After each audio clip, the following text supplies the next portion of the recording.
Այստեղ էր ապրում Հայրիկ Մուրադյանը, այստեղ էր կատարում իր պատմագիտական ուսումնասիրությունները, սակայն կարողանում էր Հայաստանի տարբեր անկյուններում բնակվող մարդկանց հիշեցնել, բացահայտել նրանց նախնյաց էությունը։ Հայրիկ Մուրադյանը բացառիկ երևույթ էր։ Կամուրջ դարձավ իմ եւ իմ անցյալի կամ իմ ցեղի անցյալի միջև։ Այդպես պայծառ էր։ Նա հետ նայելով անդադ առաջ էր գնում։ Միայն Հայրիկ Մուրադյանի խոսքը, նրա պատմվածքները, նրա պատմությունները լսելը դա կարծես օրհնություն լիներ։ Նահապետ էր ինքը։ Նահապետ էր այդ նոր ծնված մեր, կարելի ասել, վերածնված արվեստի մեջ։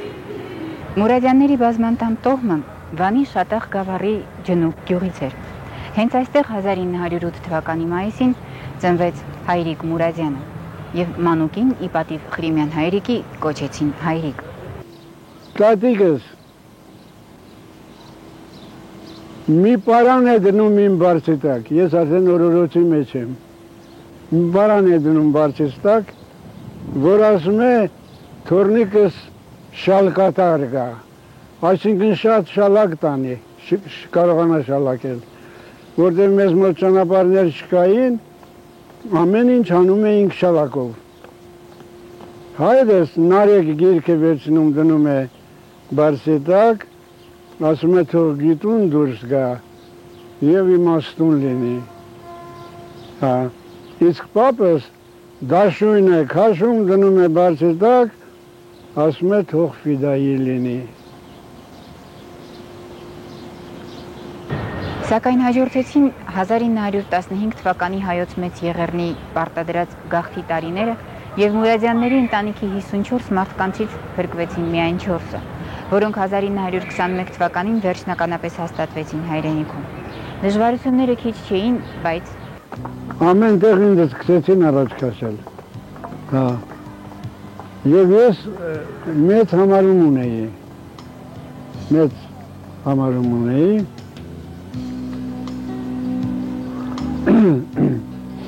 Այդ ժամանակ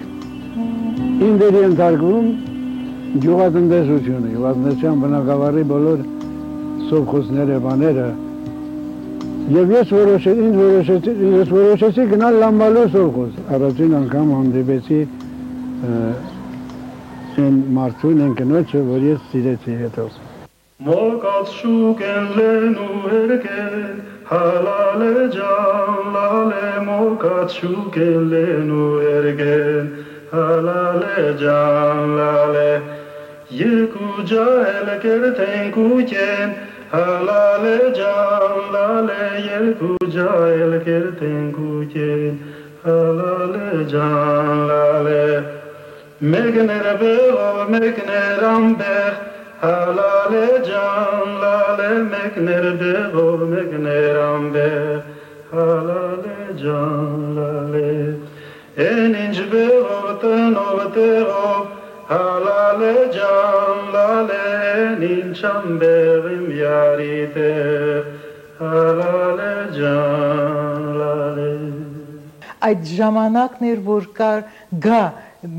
հետաքրքրություն դեպի հայկական երգը, դեպի հայկական տոները, ծեսերը, քանի որ մոտ մի 50-60 տարի մենք արդեն մոռացել էինք, չէինք նշում, քանի որ կար այսպես հայկակրոնական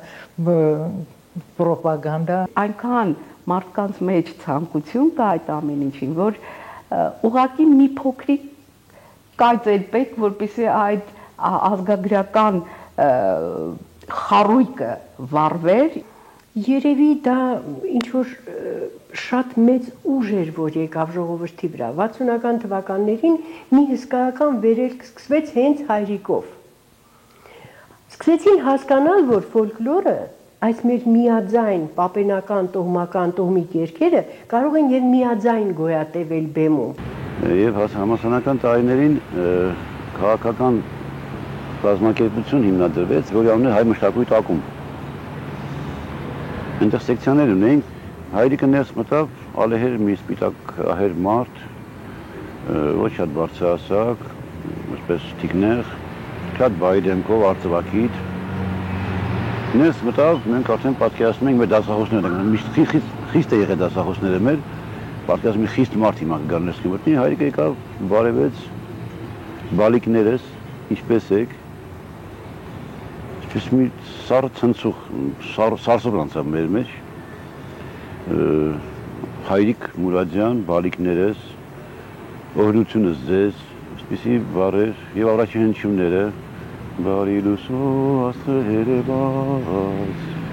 աղոթարամ դռների բաց, բարի լուսո աստղերը բաց, աղոթարամ դռների բաց, բարով բացվեր լուսավորան, սարված լծեր թանկության, բարով բացվեր լուսավորան, սարված լծեր թանկության, գուտնի թախում նմուշ, չգրվաստակ չանցեն անուշ, աշխարի շեն վեր գուտնիներ, գութան չլներ աշխարն ինչեր, աշխարի շեն վեր գուտնիներ, գութան չլներ աշխարն ինչեր, խուբ քաշկեր թագետնի տակեն, ագոսկանի երգեն, քանդի կորթեր շուտա բարբար, շնորքն է բերքին արատ, քանդի կորթեր շուտա բարբար, Հետո հասկացանք, որ շերտ բացվեց մեր աչքի առաջ հայրիկի շուրթերից լսեցինք խոսքեր, մտքեր, որով շերտ բացվեց մեզ համար ինչ-որ պատմության ելևէջներ, որոնք մեզ համար շատ թաքուն էին, գաղտնի էին եւ անըմբռնելի էին։ Եվ այդպես մարդ ինձ մեջ հեղափոխություն տեղի ունեցավ։ Մենք որ տարված էինք անգլիական այդ ռոք արվեստով, ամերիկյան ռոք արվեստով, ֆրանսիական ռոմանտիկ երաժշտությամբ Ադամոյի, Բիթլների, ռոկով եւ այլն, որը կոմիտասը մեր համար ընդամենը միայն այսպես սիմվոլ էր, երկնքում կախված, ինչպես Արարատ լեռը, կարծես մեզից դուրս մի բան էր։ Հայրիկի շնորհիվ այդ ամենը դարձավ մեր մեջ նույնիսկ վերածնվող, վերագնահատվող, վերապրող մի արժեք դարձավ։ Մինչև 65 թվականը ընդհանրապես արգելված էր որևէ ազգասիրական, հայրենասիրական, կոնկրետ հայկական, կան պատրիոտիցկե պեսնա, ընդհանուր սովետական, իսկ մենք մեր ականջը սովոր չէր հայկական, հայրենասիրական երգերին։ Ու երևի 65 թվի դեպքերը, երբ որ ժողովուրդը ոտքի կանգնեց եւ պահանջեց, որ նշեն մեծ եղեռնի 50-ամյակը, այդ ժամանակ էր պետք կոմիտասի նման մի հոգել ժողովրդին որպես առաջնորդ, հոգևոր առաջնորդ։ Երգը գրավեց մի անգամից։ Եվ մի քանի այդպես պարապմունքների ընթացքում հայրիկը մեզ սովորեցրեց բացի բուն ժողովրդական երգերից, նաև իհարկե ռազմայնասիրական երգեր։ Առաջին երգը, որ ռազմայնասիրական երանգով էր, դա Վարդային նվիրված երգն էր։ Իմ հայրենյացոքի Վարդան, հոգիս հոգույթ եղնի ղուրբան, Վարդամոթի ափերինքով 60,000 կտրիչներով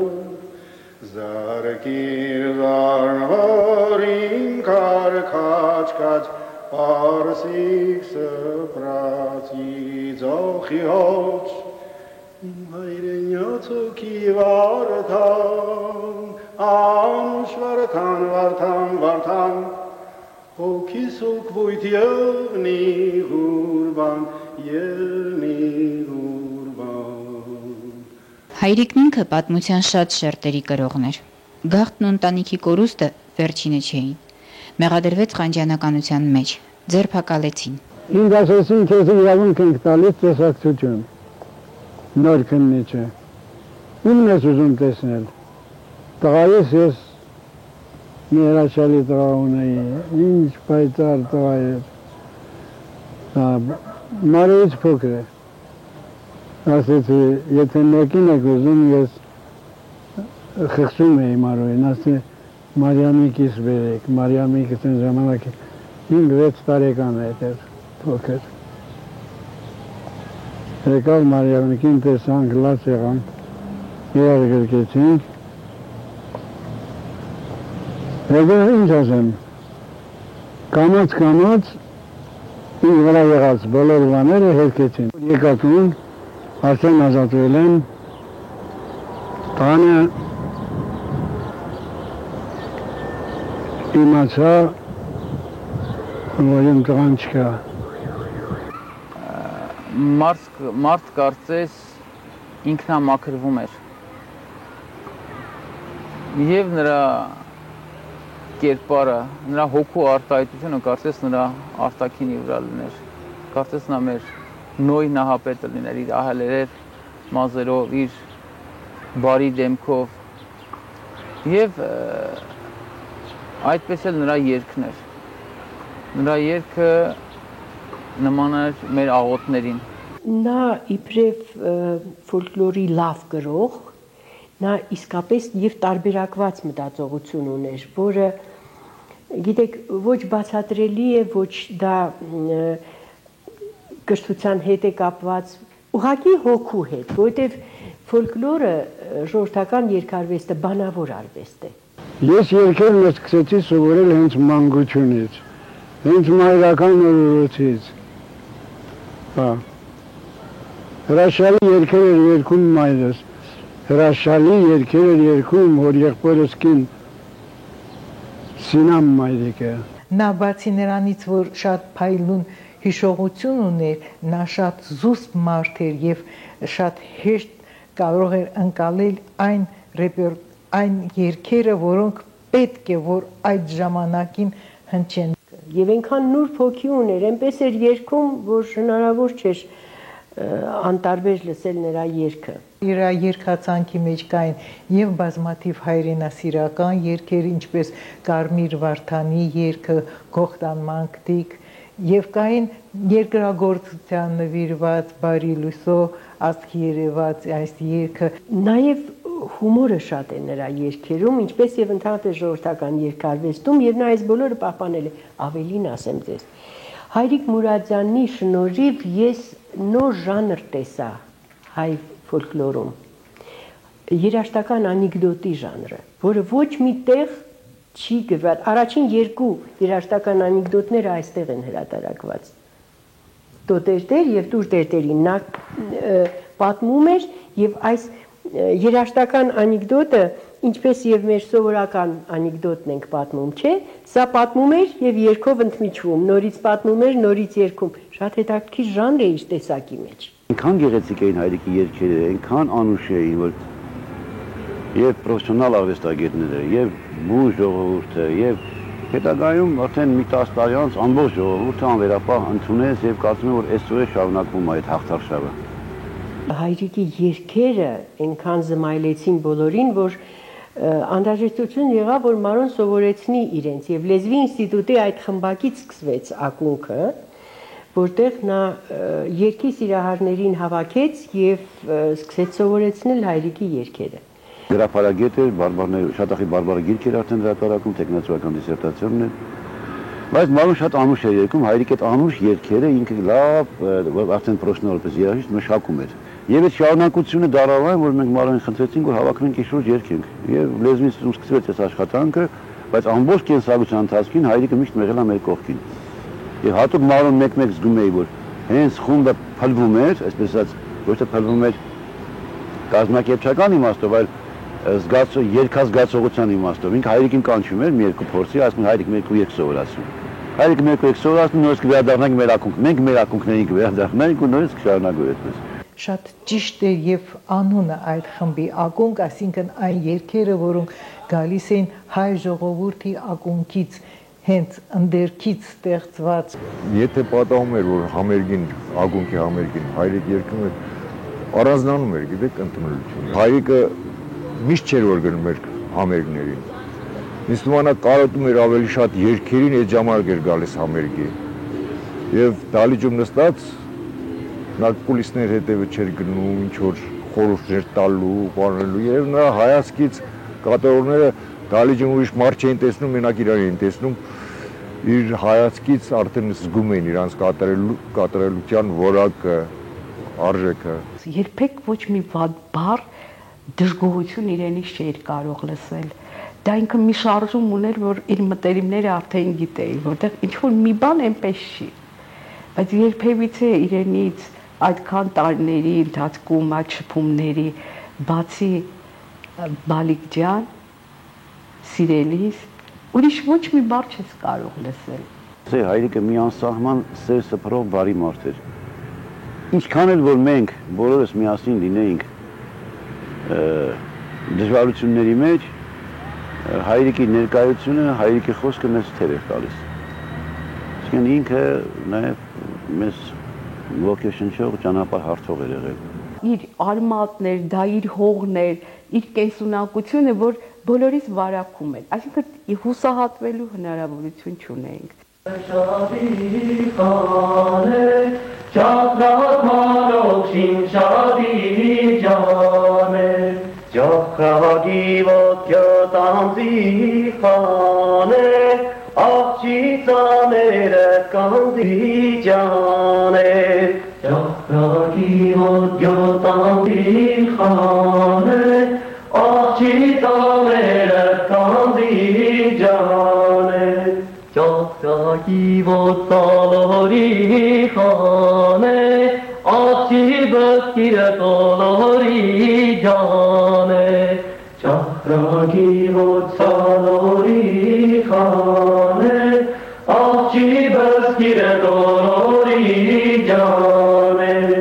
Ակունքը իր ժանրում, իր ասպարեզ Երևանով հանդերձ ունեցավ հեղափոխություն մտցնելու դերը։ Եթե միջ ակունքը այդ ժանրը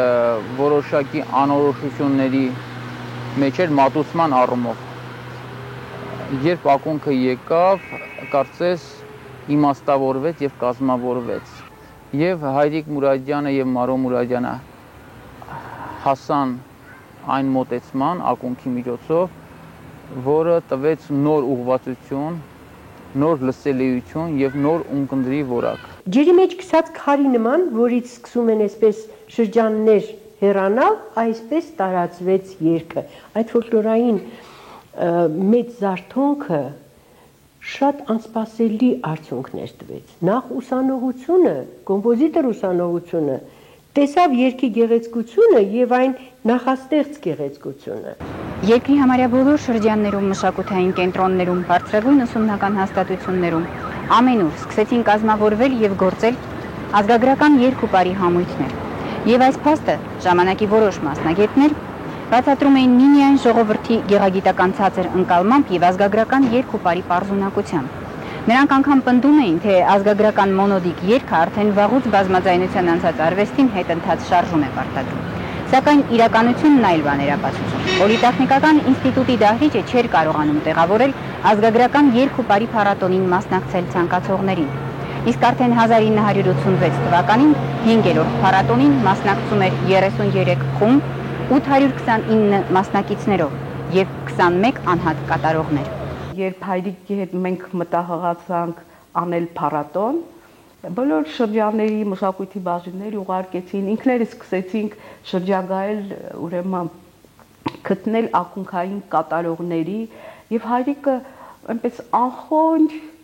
աշխատավորի պես բոլոր խմբերի փորձերին մասնակցում էր, օգնում էր, խորհուրդ էր տալիս, առանց պարտադրելու որևէ բան, լսելով նրանց եւ այդ բոլոր խմբերի համար շատ մեծ պատիվ էր, որ Հայրիկ Մուրադյանը այդ խմբի հետ աշխատում է։ Դա մի տեսակ յուրօրինակ դպրոց էր, որտեղ հայրիկը իր վարպետությունը, այդ ազգագրական երգի փորձը փոխանակում էր արդեն խմբերի, որոնք ականջալուր են իրեն, որոնք սիրում են իր երգը։